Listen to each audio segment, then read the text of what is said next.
But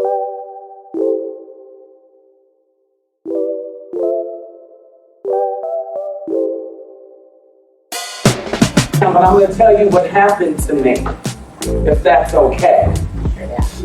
So, Babe and I flew in Tuesday morning for this conference. And because I have this thing about feeling less than liberated and free, I needed a rental car. Just in case I wanted to go somewhere or do something. So we went to Thrifty Rental, Thrifty, at the Denver International Airport. And I'm spelling it and saying it with intentionality. I was in line for an hour and a half at this point, awaiting to pick up a rental car that was prepaid and prearranged. As I waited in line, I looked around and there was only me. When I say only me, I was the only one that looked like me. And for those of you who don't know, I'm 5'11". I'm taller than the average man in the world, not just America. I'm aesthetically black. You know that I'm a black woman before you know anything else about me. And I now know that's true after listening to Dr. Del Monte, the brother who was doing all the heavy brain work here at the conference, right? And so what I understood is that the brain is wired in such a way that our perception through the brain registers. And what I also know is we think about what we see, because that's how the brain works. See, I learned that through brain spotting. I've learned more about the brain through brain spotting than I have in school to become a licensed clinician. Amen, Ashe? Anybody know what I'm talking about? Okay. So as I'm in this Thrifty Rental at Denver International Airport Tuesday morning, only one looking like me, but I have an affinity for white men. They're comfortable with me and I'm comfortable with them. So as I'm in line, who am I chit-chatting with, you guys? Got it. At a point, a gentleman came in. He was an elite member that you could get your car express.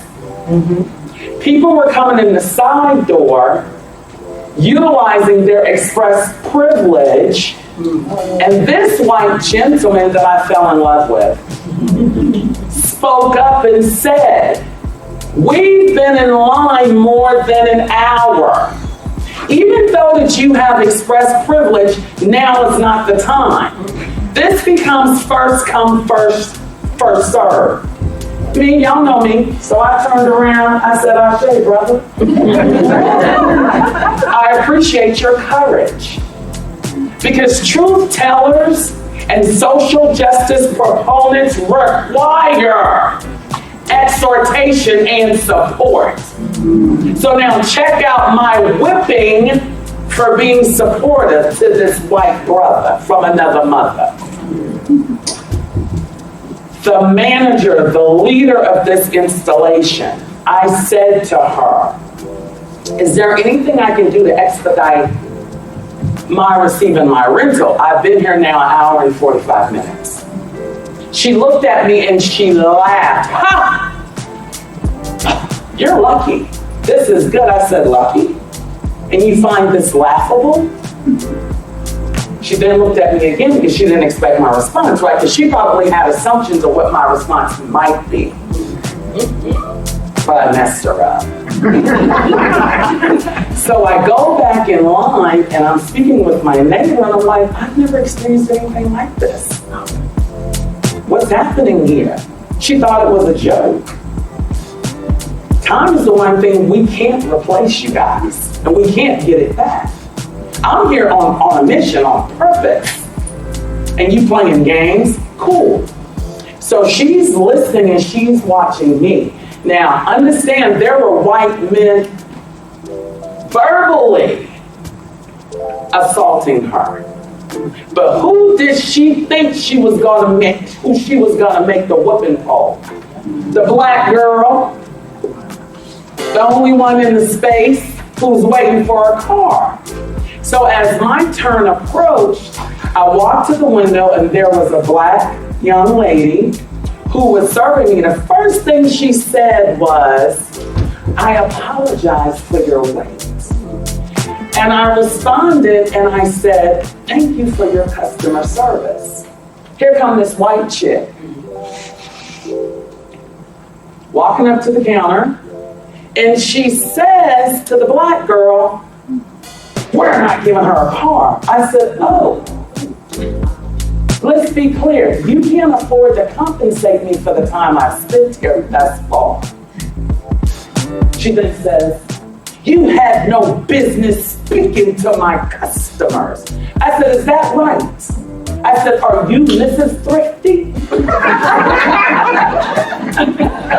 I said, "To be clear, I'm activated and I'm having a visceral reaction." You know she didn't understand it. But what I did say is, "You are making me feel even more connected to my ancestors who came through enslavement, because right now I'm feeling like I'm on the plantation."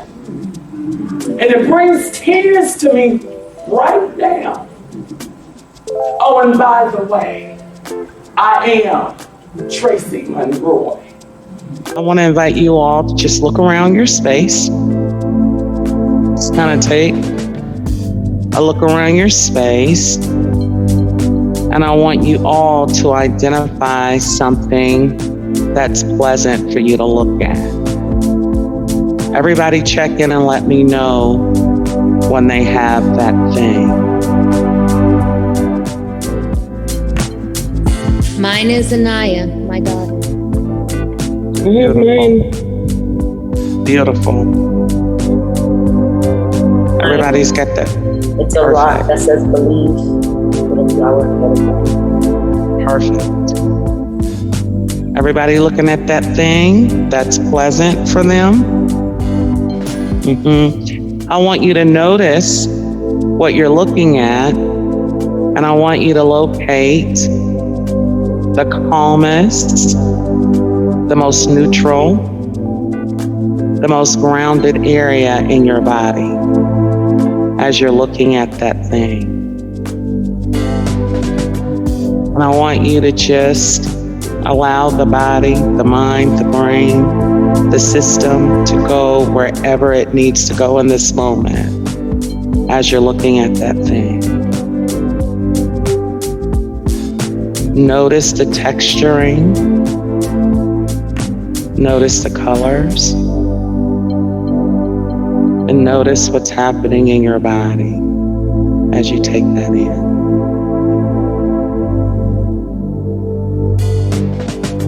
Allow yourself to transport wherever it goes.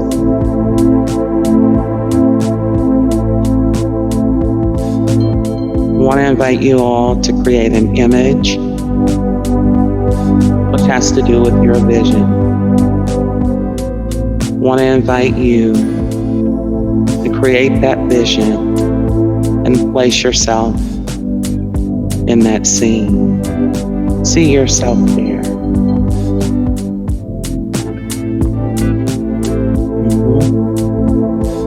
See yourself there. And I want you to dress yourself with whatever it is that you want to wear in that moment. Open yourself to the possibility.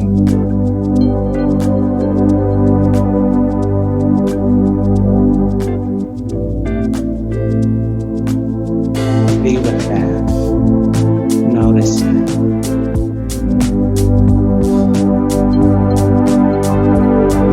Envision yourself owning that space wherever you are.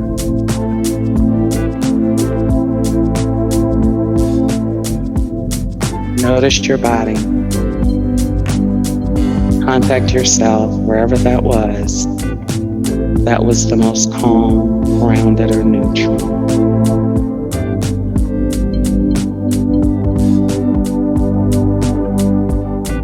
And I want to invite you